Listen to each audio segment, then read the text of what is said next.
uJesu Kristu inkosi. uJesu Kristu inkosi. Siyabonga ke uNkulunkulu wethu ukuthi usihlanganisile namhlanje la eMayville. Siyabonga kakhulu. Uhlela izinto ngendlela yakhe. Lokho ke angithobeke ngibingelele befundisi bonke abakhona, mama befundisi, ngibingelele ubaba bonke, intombi, iqhiza, umama, umphathi wohlelo. Sibonge kakhulu untombi uyena usikhosile la, usimemele wathi asifike. Ngakho ukuxakeka mangaphazami wasimema ekuqaleni konyaka odlule wange-2023 ngoba iprogram yinde kakhulu, kodwa-ke siyambonga uNkulunkulu ukwenzile-ke kwenzeka. Isikhathi-ke sesihambile nokho, kodwa-ke akulutho, uNkulunkulu uhlelile konke ngendlela yakhe. Ngiyathanda-ke ukudlula la ngoba kuthintile umphathi wohlelo, sichaze kancane ngekhaya lezwi, sichaze kancane nangoJesu Kristu inkosi. Abantu bayamangala nje ukuthi-ke uqhamukaphi lokhu uJesu Kristu inkosi. uNkulunkulu wangibiza ngonyaka ka-2010, ngishunyayezwanga-ke wafika izwe lisuke lapho kuma nami lathi ngakhela ibandla, ungagijimisa imali njengoba benza befundisi, ungagijimisa imali ngegama lami mina Jesu. Wangitshela-ke izinto eziwu-4 angizungena-ke kulezi ey'ntathu. Ngavuka-ke lapho ngixakekile, ngingazi ukuthi kufuneka ngenzeni ngoba ngangingakholwa, ngazi ukuthi ngesonto kufundwa amaphepha okuyihlalele ekhaya.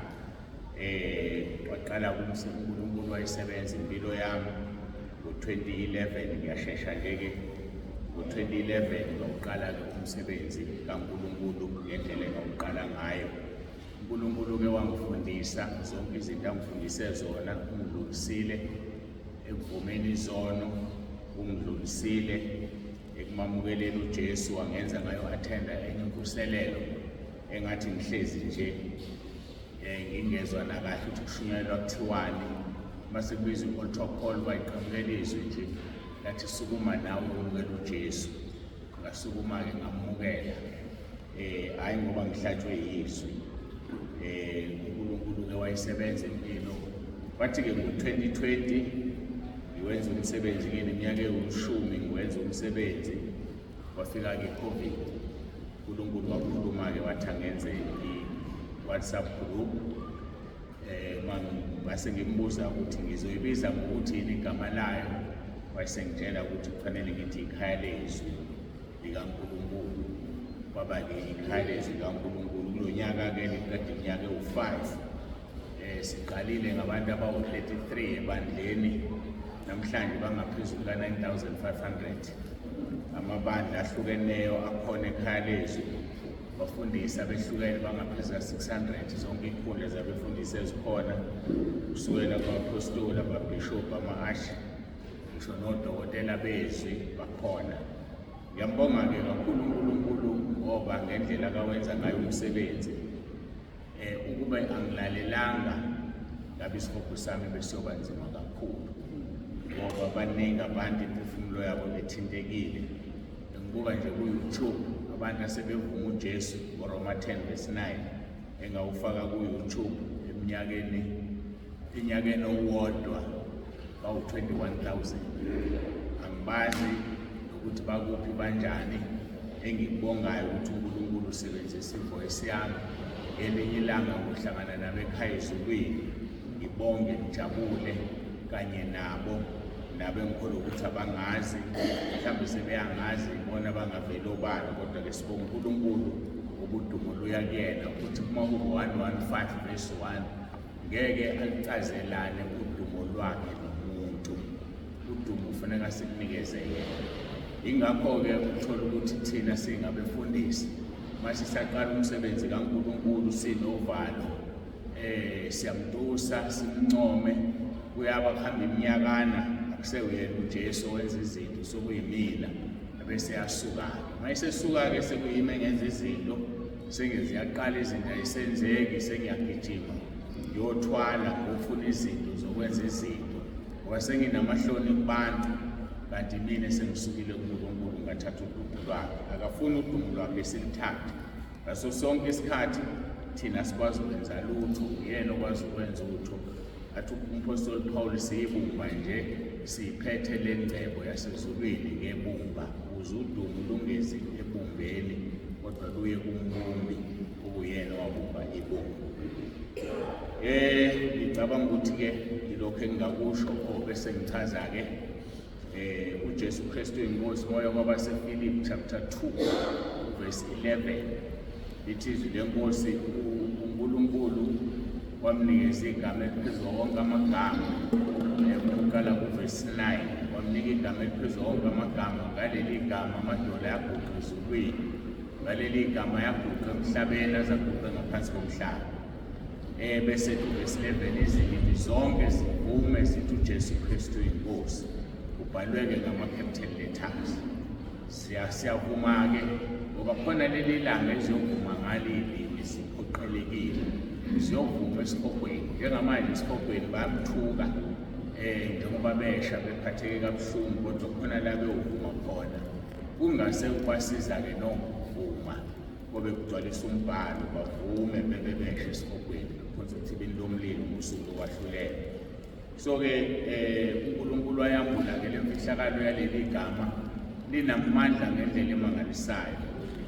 Kade ngibuza nje namhlanje ekuseni ukuthi babili abantu abavukile emathuneni engathi emathuneni abavukile ekufeni bevuswa leli gama ngoba egruphini sifundisene nasebandleni ukuthi silisho njengoba silisho la kusona isiqubulo isivumo.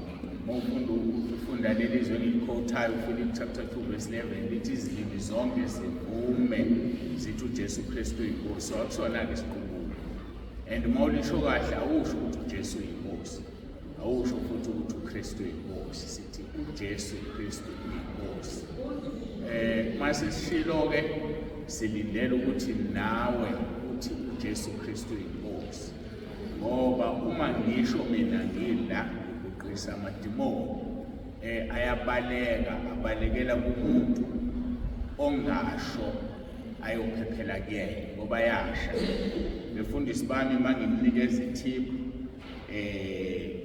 nginibonile ngiyanibingelela ngiyathobeka khona benu okutheste uma ukhulekela umuntu onemukhwelo amadimoni usho lento esijwayele ukuthi ngegama likaJesu phuma. Athathe isikhathi noma akuxoxise ashakushona kodwa make wathi uJesu Kristu inkosi phezu kwalomzimba sathane phuma alivalelisi livele lihambe ngaso leso sikhathi. Liyashisa leli gama ngendlela elishisa ngayo. Kunabazalwane abaliswayo emabandleni kuthiwe yile lusuyisho manje kanti abantu benziwa ukusha. Liyashisa yikho libhalwe ngama-capital letters eBhayibhelini ukuthi uJesu Kristu inkosi.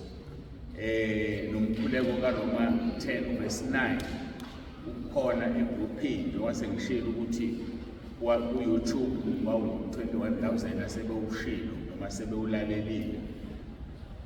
Bengixoxa indaba-ke yokuvusa abantu abafile ngikhumbuza uNkulunkulu ukuthi babili. Ngisuke ngingekho lapho mina kodwa kusetshenziswa ivoice yami, kusetshenziswa izwi kuRoma 10 verse 9. Ngiyakholwa ukuthi niyangizwa emuva ngithi okay. Ongimkhumbulayo ngeduze omunye umama wabizwa kwamakhelwane, ebizwa umama owumakhelwane wakhe indodakazi yakhe isibanda siqinile imhlathi isithule sekusela ukuthi babize imoto yasemoshwari imthathe ngoba kwasekucaca ukuthi uhambile. Wathi mayefika lo mama embonisa wajika waphuthuma lapha ifoni yakhe ufika uvula lo mkhuleko kaRoma 10 verse 9 ubeka endlebeni yakhe ukuphela ukuphinda uthe bonakala umntwana wayevula amehlo. Wayevula amehlo wayesecela amanzi bakwamanzi bewadla kwakuphila kwabo. So-ke siyambonga uNkulunkulu kakhulu ngoba isimangaliso leso ukuthi umuntu okhuluma umkhuleko akekho lapho. Umkhuleko uthathwa inoma ubani awuyosebenzisa nangade eshomile usebenzisile enganeni yakhe esephuthuma esibhedlela esithuba. Isimangaliso leso uNkulunkulu usebenza ngendlela ehlukile this time around. Ngesikhathi sobaba uBhengu nobaba uChiliza bekumiswa amatende, angisho ukuthi awasamiswa manje, kodwa umtshelile wathi isikhathi setende sidlulile. Usebenzisa le social media esetshenziswa usathane ukulimaza abantu. Sikhona ku-YouTube, sikhona ku-WhatsApp, igijima ivangeli ngendlela emangalisayo. Okuye kumangalise, uthatha umkhuleko okhulekwe bakunzibande laphaya ubeke umuntu asindiswe, umuntu asindisifweni. Kusumangala-ke abathi umuthi, abathi kuthwele, ngokunjalo ukuthwala okusetshenziswa yinoma ubani.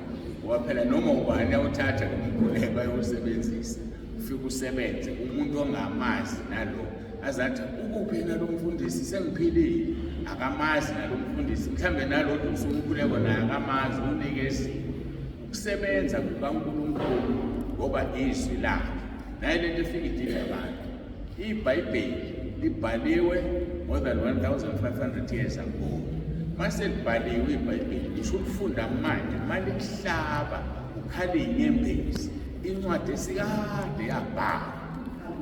So-ke umkhuleko engiwukhulekiswayo uRoma 10:9 izwi yikho lenza umsebenzi akusimina, izwi elenza umsebenzi ngoba izwi ulizwi uNkulunkulu, ulizwi wayebuNkulunkulu, ngaphandle kukalizwi akuvelanga lutho.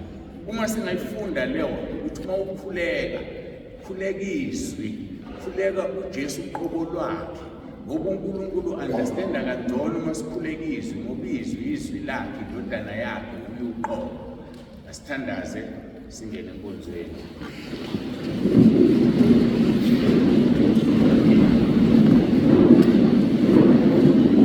Baba, egameni likaJesu ophilayo, uNkulunkulu wethu onomusa, siyabonga, siyakudumisa ukuthi sihlangene namhlanje. Moya ongcwele, moya kaBaba, moya kaJesu, moya kaNkulunkulu Baba, siyathandaza ukuthi ube phakathi kwethu, uqhubeke nokusebenza. Sizwile, sibonile ukuthi ukhona, abantwana bakho befakaza ngeNkosi yethu uJesu nangemisebenzi ayenzile empilweni zabo. Kunye kuphela mina okungukusayo ukukubonga Nkosi ukuthi ngesikhathi ungibiza ngavuma ngalalela, ngoba ukuba ngilalelanga angazi isibongo sami siyoba njani. Angazi laba bantu abangaka Nkosi baqoqile ngabe bakuphi namhlanje.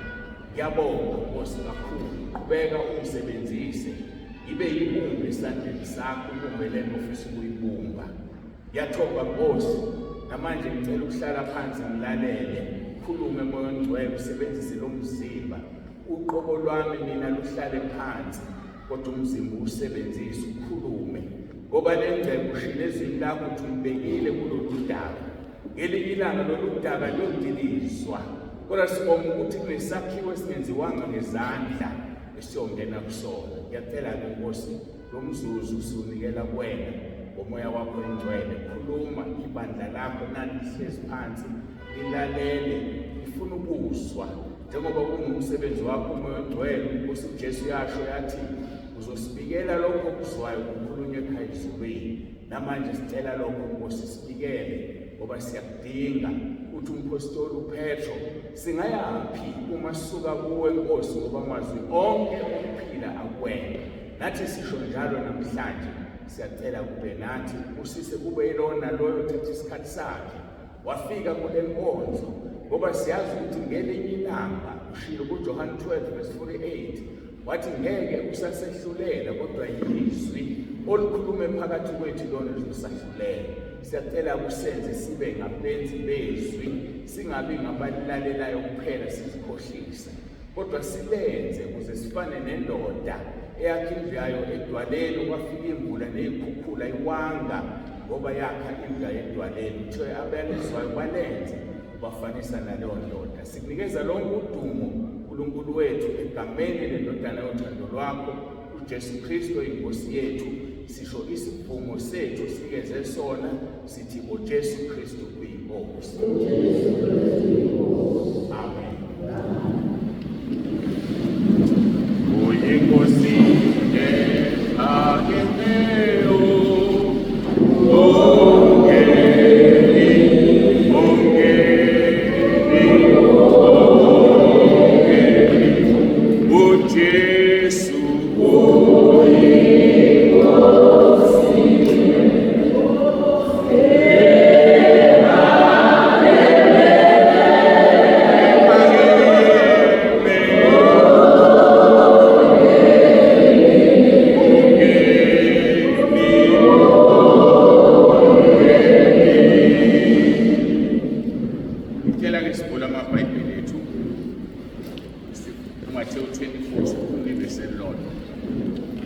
Matthew chapter 24, verse 36.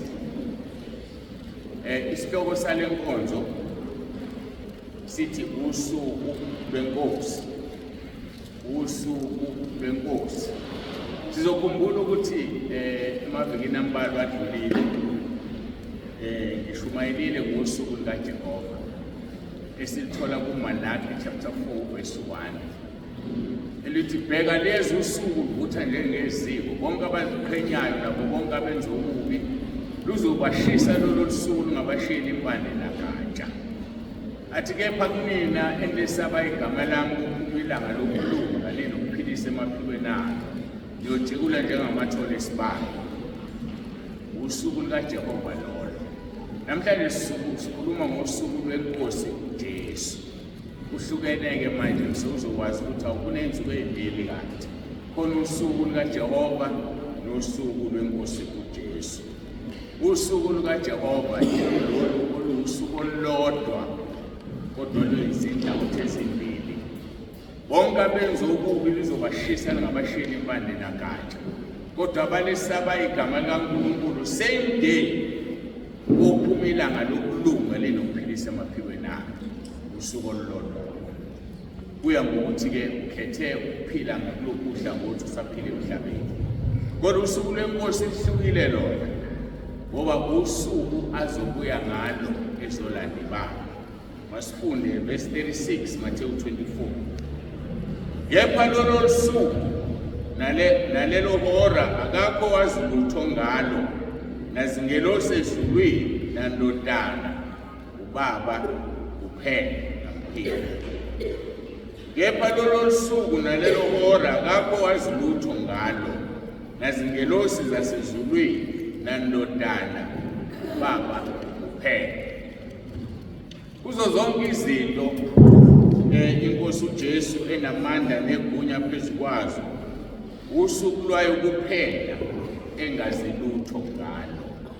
Kuzo zonke izinto inkosi uJesu enikezwe amandla, uthunikezwe igunya nokubusa. Yonke into edaliwe idalelwe yena. Yonke into edaliwe idalwe ngaye. Ngaphandle kwakhe akuvelanga lutho. Zonke lezi zinto ubuzinikeziwe kodwa akanikwanga amandla phezu kosuku lwakhe. Lokho ke kusinika ukuqaphela sisaphila emhlabeni sisahamba emfokazini. Asohamba ngokumesaba uNkulunkulu, phuma indodana yakhe ingazi lutho ngosuku lwayo. Kakhulu kangakanani thina ngoba kuzobe kuzolandwa thina na. Bekufanele ke sihambe ngokwesaba ngoba asakhile thina la emhlabeni. Yebo sinezindlu esithi sihlezi kuzona namadokodo angazi umngayile. Ukhona ongangizwa? Ukhona ongangizwa mu? Niyangizwa ngithi? Kumele siyibhale siye. Angizwa kahle. Nifuna mic? Senengifake inkingeni yale mic. Kade ngiphethe mic yami engiyifaka lapha engisebenza kahle kahle. Le mic le iphathwa kanjani? Uzokuthi sishintsha kanjani? Kulungile asiqhubeke. Ngikhuluma ngokuthi asakhile la emhlabeni. Kodwa sihlezi ngoba sinethile. Ilo naloyo kulomsebenzi awethele emhlabeni. sisazoba phambi kaNkulunkulu sime phambi kaNkosi wethu Jesu kube yona lo azilande ezinto azenzile emhlabeni. So esithunyiwe akazi ukuyazi ukuthi uthunyiwe nami ngingazi ngiphila okuhle okumnandi kodwa eminyakeni ewu-15 edlulile yafika inkosi yamakhosi yathi ngaphela ibandla lami. Kwala sengisithi sekuhamba ngiyoyisisa kumfundisi thizeni wathi ngithe yakhe ibandla lami ngisho kuhambongena phansi komuntu ngoba angifuni ukuthi uma ngithuma uthi usazovikela ngisho lami noma usazovikela umpostoli wami. Ngifuna uma ngithuma uhambe wenze into engiyifunayo. Ngathi Nkosi ngiphuma kanjani nakazama impilo kodwa waba umuntu kanjani. So ngamanye amagama ngibona loyo phakathi kwethu umsebenzi awunikezile. Mayechaza umpostoli Pawulo uthi izitho eziningi kodwa sakumzimba wona. Ezinye zalezi zitho sinamahlobo okukhuluma ngazo kodwa zikukhiye empilweni yethu. Kukhona lezi zitho zomzimba esingakhulumi ngazo kodwa ukugula kusona ungasakwazi ukuyibhina ngasese ngafa ngishukufa. Kunabazalwane uNkulunkulu amenze benze inkonzo efana naleyo yokufihleka ibandla liphambili uma nabo bazalwane bengakwazi umsebenzi wabo. Ngakho-ke ungawubukeli phansi umsebenzi wabo. Umsebenzi anikeze wona uNkulunkulu wenze ngokwethembeka ngoba singamalungu emzimbeni kaKristu. Ungazibona ungelutho noma bekubone ungelutho ngisho mhlawumbe abaphathi bakho ikhona leyo ukuthi uzithola usukumezeka usukunyezwa ukufundisa uqobo lwabo engelani imfihlakalo ukuthi noma ngabe ubonakala ukuthi abantu wenzani kodwa ukhona umsebenzi womfihlakalo wenzani. Njengoba ngibile la kukhona abantu abathandazayo abakhulekayo abangithela nomkhuleko ngibile la ngeke bangithele ngabazi kodwa ngalabo bantu bangasuka usathana uzodala. So yilona phakathi kwethu kunomsebenzi okulamezela wona. So kufanele sokuphatha sokwethu zamalunga uwenzisise umsebenzi kodwa umsebenzi umuntu akawenzi edolile. Umsebenzi kaNkulunkulu wenziwa umuntu ondwele ngobuso bakhe. Izono ziyavunywa ungakhohliswa abantu abathenga ukuyisona kanti kama nemithelo yathola. Isono siyavunywa endodeni noma kunkosikazi noma kumama. Yebo bayibethele usesifazane sisemhlabeni zakuqalisa wamasethele kaNkulunkulu uzobelathi ngabantu uNkulunkulu nabantu appointed okufanele sokuma kubizobo abathanda ukukhulekela uthethelelwe okhulunywa ngabo kwaJohn chapter 5 verse 15 and 16 athi ukhuleko oluleyo unamandla nomuntu enzile izono yathethelela zona. Awuyi noma ngubani awuyi noma ngubani umthandayo uNkulunkulu akuthenga thambe kusifana lothulile izwi yakho. Washo njalo kubangani bakaJobe o-Elifasi wathi bona Elifasi nomthemane babangani bami ngeke nginamukele nizaleli imbuzi okusoliseni. Thatha imbuzi eziwu-7 kuJobe ngizovuma ubuso kaJobe bese ngimboleka.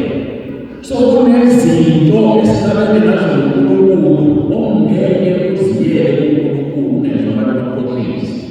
Izaga 59 verse 1 uthi isandla sikaJehova sinyezile ukusindisa nendlebe yakhe ayenzile umuzi kodwa ububi bethu busahlukanisa nakhona. So yiyabona umuntu osedilizile udonga mina ngiyamtshela mina uNkulunkulu wayekhuluma nami ngoba ukhuluma nawe ngezwi. Wamtshela bathi uma uvumisa ukuthi isono unesono sokhululayo umkhuleko wakho awufikile and leso sono somuntu okuze kuwe ekhona ngomthethelela ngesinyamathelise kuwe. Namhlanje sibona befundisa abadlululayo, sibona befundisa bezinto ezisanele ezinyanyekayo izono okuqulwa kungasivumile leso sono bese sihlala kuwe uthwala izono zomuntu ungenele uJesu uyeke umuntu wathwala izono zethu wazithwalela wena ukwazi ukuthwala izono zomuntu masibheka u-Isaya lapho chapter 6 uthi ngonyaka ofangayo osokuziya kamoja emva kokubese kufonile emkhazi uyazikhalela ukusosa abanye ba-understand ukuthi uzaba ukusosa uthi mayelini enginezindebe ezingcolile ngihlezi phakathi kwabantu abangcolile ukuba ngibonile inkosi uJehova thema izabele uNkulunkulu wa-understand ukuyazi uyasebenza ukusosa engabafiki inkosi uJesu ngaleso sikhathi wayesethumela ngokuNkulunkulu usebenza ngokuthuma wayesethumele amaserafi lathatha ilanga elithangola lalibeke emlonyeni wami lathethele izono zami uthi uIsaya anelezwe ukuthi thethele izono ngezizwi lithi siyothuma ubani usiyela na uthi ngathi thuma mina Nkosi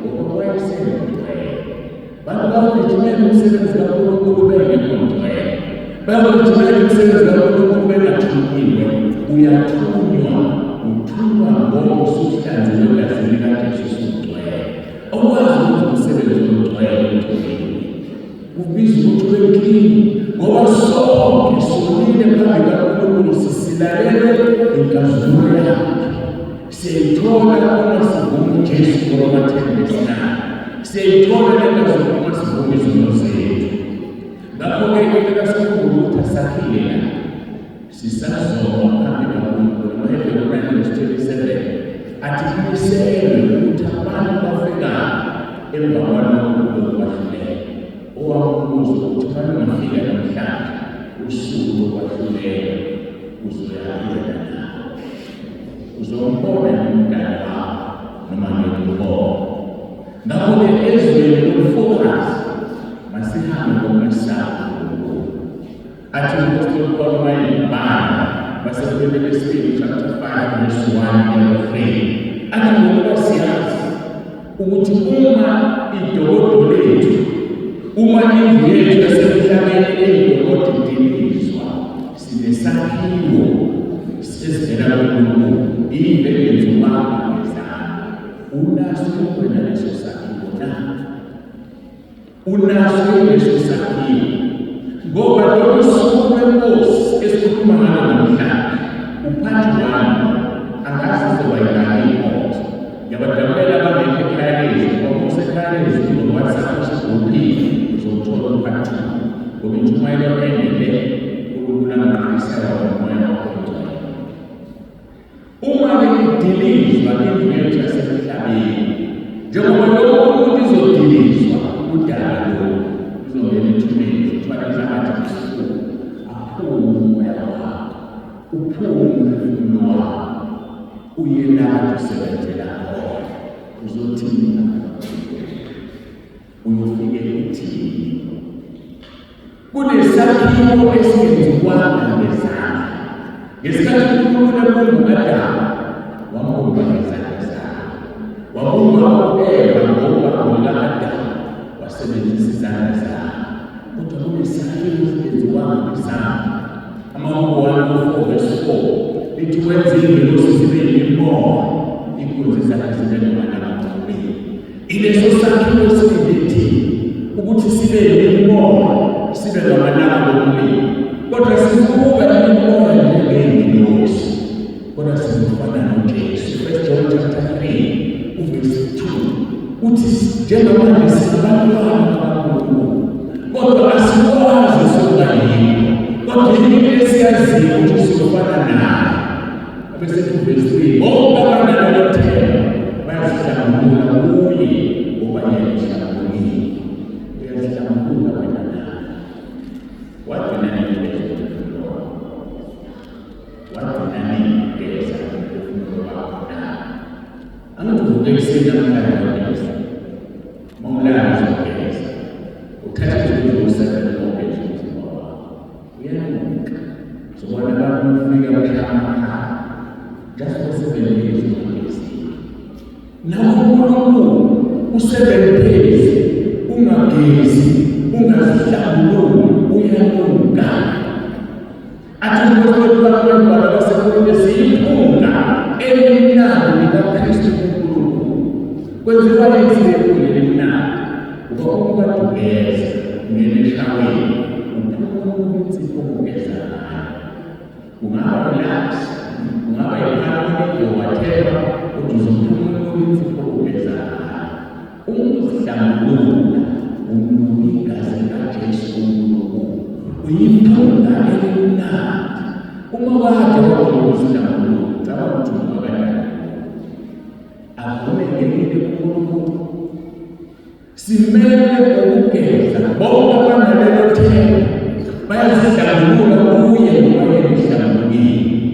umzimba kaJesu okufanele simthole yilo athi bayivuke ethubeni ethola abafundi bakhe behlezi wathi amlotho ngiphele ukudla ngini bamnika iqatha lenyama neqala ezinyosi wawudla mayisekudlile asizwe wethu siyabona nokuliswini siyabona nokudlemathunjini cha kodwa futhi umzimba ungena nawo udobeni bevalile kodwa futhi umoya nomzimba umoya namathambo nenyama kodwa lenyama futhi ifihlele ukudla sibona angiyona lenyama lesina umzimba wesibandakiso sihlalele bazalwane uma lelidobo lethu dilizwe sinesakhiwo esingenziwanga ngezandla elithizika uNkulunkulu ngokuphazima kweso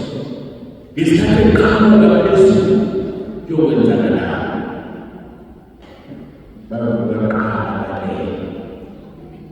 bevumelana bese siguquka thina sakhe sihlangane nomfowethu bese sihlangane nesifowethu waye sihlangane nomfowethu ngoba amafu kwenzile abengqola funda Mawuko 1:4-3 wenza amafu abengqola amafu ngoba sisizwini amafu bese sisizwini ngokubheka sisizwini whatever akuthanda amafu ayilento ayiyemoto ehluphayo semhlabeni kodwa ngiyasizwini uJesu ehamba ehlitshwe sephelele umsebenzini bese ngozele abafundi babona amadoda amabili egqoke athi madoda sebalile kumele ebhekisweni na uJesu usuka kuyokuya ngalo wathatha yifu uyokuya ngelo mayisilane bandala sizohlangana efuyini bese simhlangabeze sikhayisweni ngoba wenza inqola yakhe wenza amafa benqola yakhe ngeke ufike ngosuku lwenkosi uma wena ungafile udinga ukufa khona usethatha investment uthi uma nafa ukuphila kwenu kufihliwe kuKristu uNkulunkulu athi uMpostoli Pawulo akusendele ukuphilayo uKristu ophilayo so ngoba lento yashintshwa umfile noKristu ukuphila kwakho kufihlwa naye ezulwini ngabafushane angikho angiboni mina ngikho ngihlezi noKristu ngabesokumele ezulwini ukuphile ngiphilayo emhlabeni impilo yena mina ngikho ngokuyena ungibele yena ongizisizitho lisho njalo izwi lenkosi lithi yena osenza sithande nokwenza njengokwentando yakhe kunezwi liyabona izibhedlela imnandi uthi lapha kusangweni ngeminyango yakhe uma uzizwe lapho kuneminyango njengela mhlale nawe nawe bathi lapha amaEfesu uthi mina engikwenza uthande ukusuyenza njengokufisa kwakho. He makes us do his will as he pleases.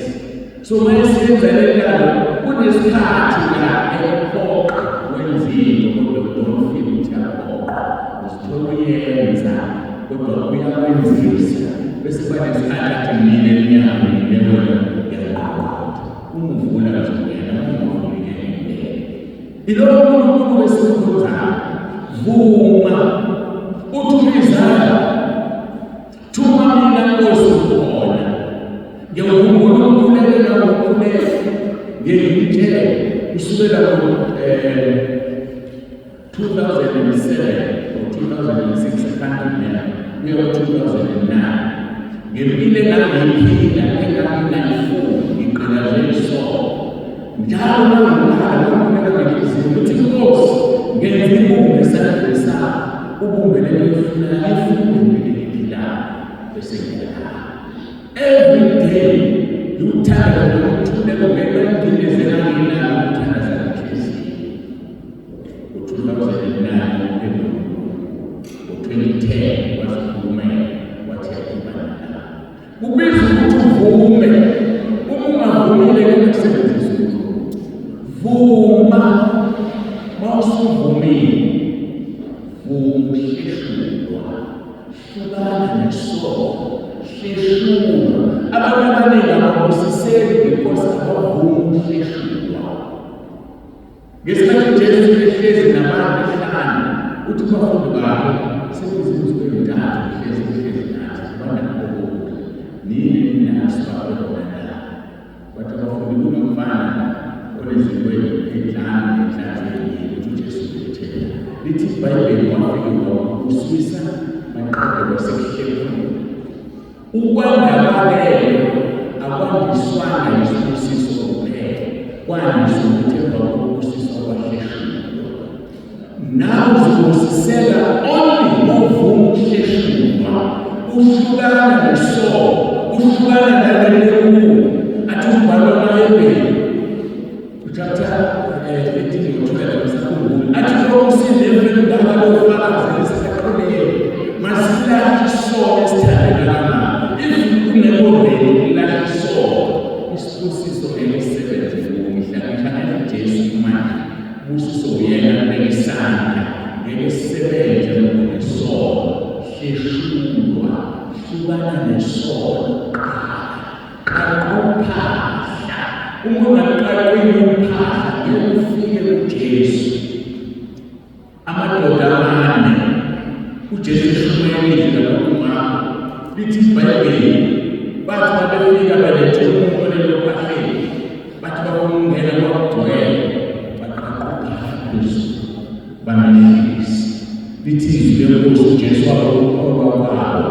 waphilisa umuntu qaqapha kalale efihlile kalale enzasingakhona ububi bakho phumela obala uveze kuwena uJesu uzobusiseka awubusiseki ngoba awufihlile akuqaqile uphahla khona abantu lokho uNkulunkulu uyathemba uNkulunkulu akathemba theyibona lesizwe umuntu anikele atunikelele ukuthi kwenzeke ukuthize ngicela ukunikela nginikelele ukuthi ngithole umsebenzi akuhambi kanjalo abathemba ngemali ukuthi uthemba ngemali nalo nasizibili sibongele ngwini cha umunikela ubonga ukuthi uqinile ubonga ukuthi usisile uthi njalo beyikhuluma ngokweshulu emva kokuba ivuka kungenyanga ukhumbula lelatshana labona wabona umkhwelo usuka phansi ufika phezulu ingelosi zehlazeni kulo mkhwelo phezulu uNkulunkulu Baba bathi baphakathi nembala nendawo umgcwele kaJehova mayiphelele lothatha uJehova uNkulunkulu umlonda ngibonga ithola ukudla lelo engihambayo so uma sikhipha kweshulu asikhipheli ukuthi sibusiswe sikhipha ngoba sesibusisiwe sineshelter sigqokile sibahle lelo kweshulu hayi ukuthi ukhipha kweshulu ukuthi ufuna ubusiswe ukhipha ngokusubusisiwe abesethi uma nathi chapter 3 ngivivinyele libone ukuthi angiyuvula amafasitela ezulu ngilinike ngaphezulu kokwanele ngoba already njalo usekunikile. Uma usunikela uzonika ngoba nasekunikele khona. So asiphume nengqondo sithembe uNkulunkulu. Phuma nje uNkulunkulu akayisi. uNkulunkulu lefuna kuwe ufuna ukungcwele, ufuna usindiswe uzofinyelela ekulazini iqiniso. Hayi ukuthi abafuna imali yakho, bafuna ukunikela. Uthi ngolide lesiliva ngenayo, uzonikela ngoba usubonga. Hayi unikele ngokucela, asiceli. Yazi kunabantu abaningi ngifise ngombe ngicela. Uthi bakuthi imali, ngifuna ingalani impasi nami uthomba njalo. Hayi akuthandi uthathe futhi. Knowledge uNkulunkulu asinithele.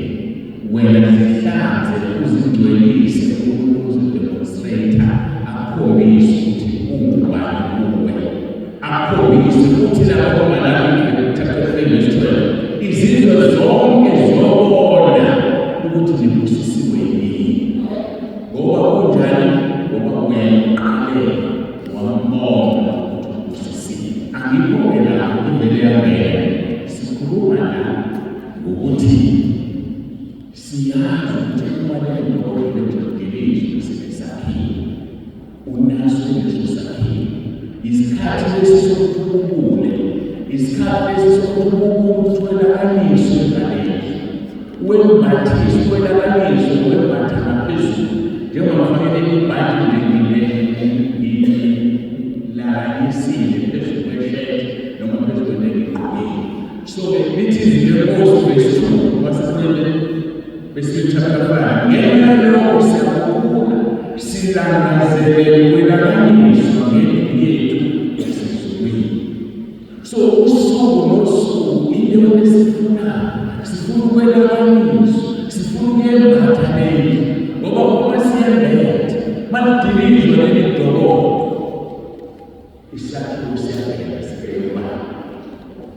Isakhiwo siyaqala. Ngike ngathi indaba kaJakobe ukuthi walala wathapheletheni wabona umkhwelo usuka phezulu ezulwini uzothi lapha phela uma yawubonile lo mkhwelo uthi ngempela uNkulunkulu khona. Mawusuka kuJohane chapter 1 verse 52 uthola uJesu ekhuluma ngalo lo mkhwelo uthi mayibiza abafundi bakho uNathanieli nizobona indodana yomuntu izulu livulekile, iy'ngelosi zehla zinyuka phezulu kwabo. Usho lo mkhwelo wabona uJakobe ngoba lo mkhwelo unguJesu. uJesu indlela leqiniso lokuphila khona yedwa ezela kuBaba ngaphandle kwakhe. Kodwa yilo lo mkhwelo okufanele sikhule angazi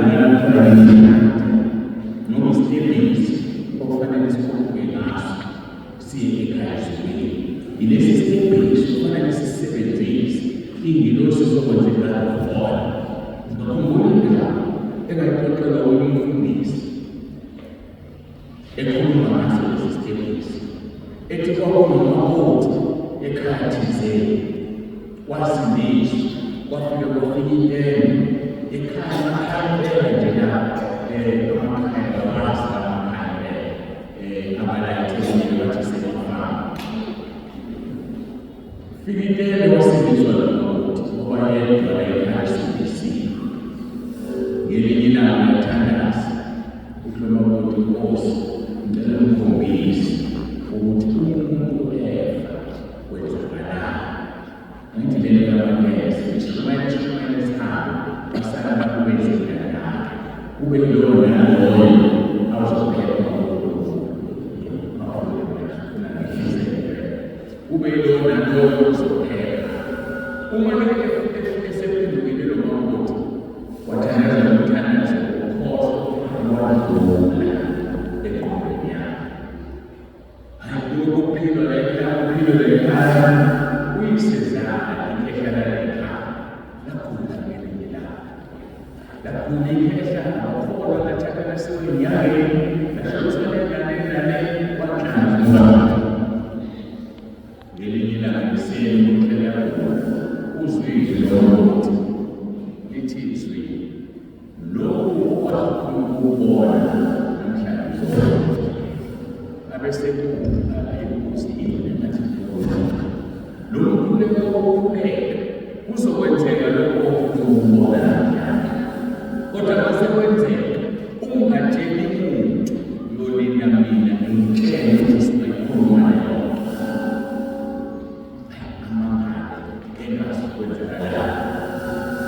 Bese kumakusona isikhathi atshela isikhathi sokuzokwenzeka lokho. Uzoyibona lento ayicelayo. Athi mayisebona sedideke kakhulu abaseyatshela.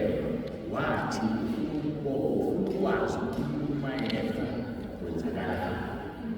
Emva kwalokho yagula ikhehla ukuthi uzobona ngo-4. Akuthiwa kuthema kusondela u-4 la banganezibi ikhehla waqala umndeni omkhulu ikhehla linesitheli wagcwala urawonde wagcwala la endlini mkhulu yakhulu.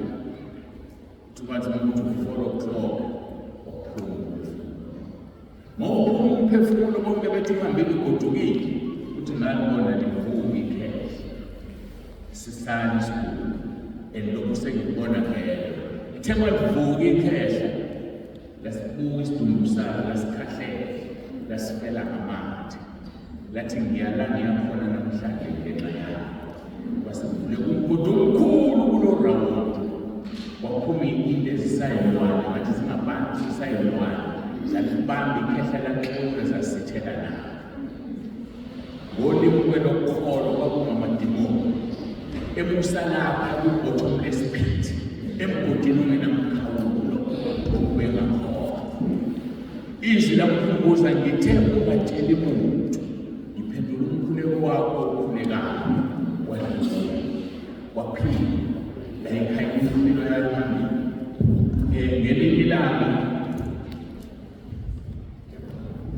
Ngelinye ilanga basekusindiswa umfowabo wendoda yalomakoti. Wathi umakoti sesingabile yasisindisile. Baphila kwakuhle kwamunandi. Ngelinye ilanga lafika izwi lathi lokho ocelayo namhlanje uzobona.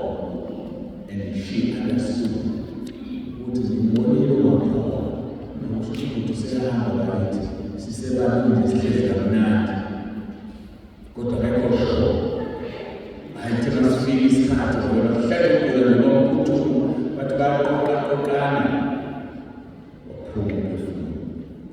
waphuma umphefumulo enhliziyweni ekholwayo ukuthi wayibona ivuka lesimhlophe yafola ngenxa yesidumbu sayo yathi ngiyabona ngiyakhona ngenxa yakho wasekwehla umoya omkhulu owabona ukuthi akukho wathi phansi zaqhamuka ingelosi zehla zibuke emaceleni yavuka insizwa yakhuluma ngesitebhisi esibujesu eminye uNkulunkulu babezulwini evula izandla ngibuza ukuthi mina mangifika usuku lwenkosi kuyokwenzakala kuwena uhlanzeke zokwenzana ugezile ngegazi likaJesu igama lemadlana ephezulwini alisitshele iBhayibheli ukuthi ngiliphi ibandla lisezulwini ngisho ney'nkundla ningibiza ngomphostoli umphostoli akangeni ezulwini ngoba sikho isikhundla sobuphostoli ezulwini archbishop ayangeni ezulwini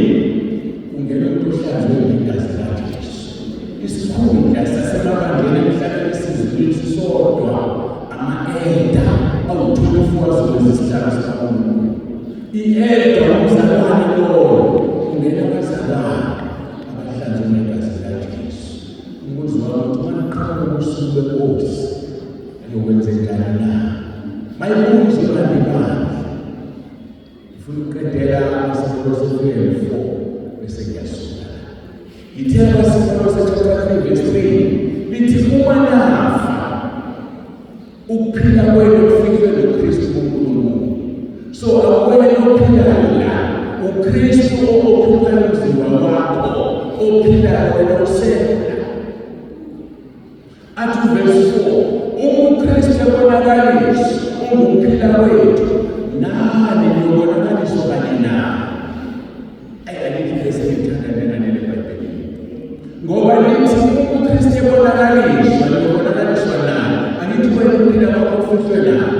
Uma uJesu ezolandela uzobuya nawe ezolanda wena uwena ukhona uJesu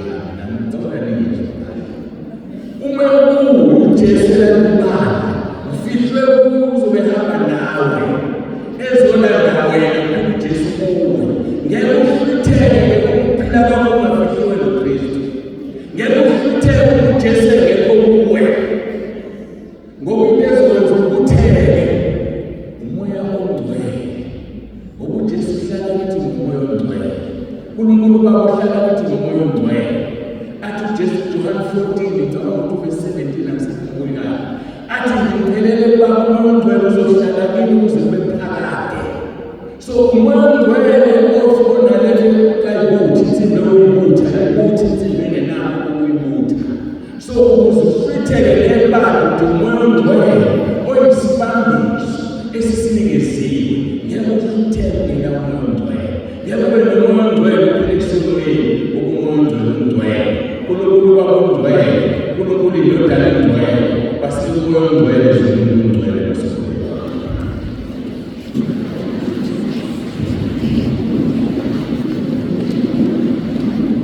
Baba ongcwele Nkosi Jesu ongcwele moya ongcwele siyabonga ngosuku lwakho sesikuzwile sisize silungele sizihlambulule imihla nemihla ushilo wathi ngokuthanda ukulandela makazibheke athabathe isiphambano sakhe imihla nemihla kulandela. Siyabonga Nkosi ngenkonzo uzwile ngiyacela Nkosi wenze umsebenzi ibandla lakho leli lingasali ukuthi uzofitha. Ushilo kuJohn chapter 6 verse 44 wathi ake uza kuwe ngidonse ubaba wathi umsebenzi umlondolozo umgcini umvuzo umhlaba uphela. Ngiyathandaza Nkosi ngiyacela nangabantwana bakho abanye bazongizwa bazongibona ku-YouTube abanye bamlalele ekhaya lethu ku-WhatsApp ozibhalele konke manje ngiyakukhulekela Nkosi ukuthi umsize akwazi ukuphila impilo engcwele phambi kobuso bakho uzangasala ngosuku lwakho ngoba luyeza lona siyazizwa izinto seluseduze ubusisiwe lindawo alona izingubo zakhe zihlanze ungazile lutho ukuzangasala ukuzofika njengesele.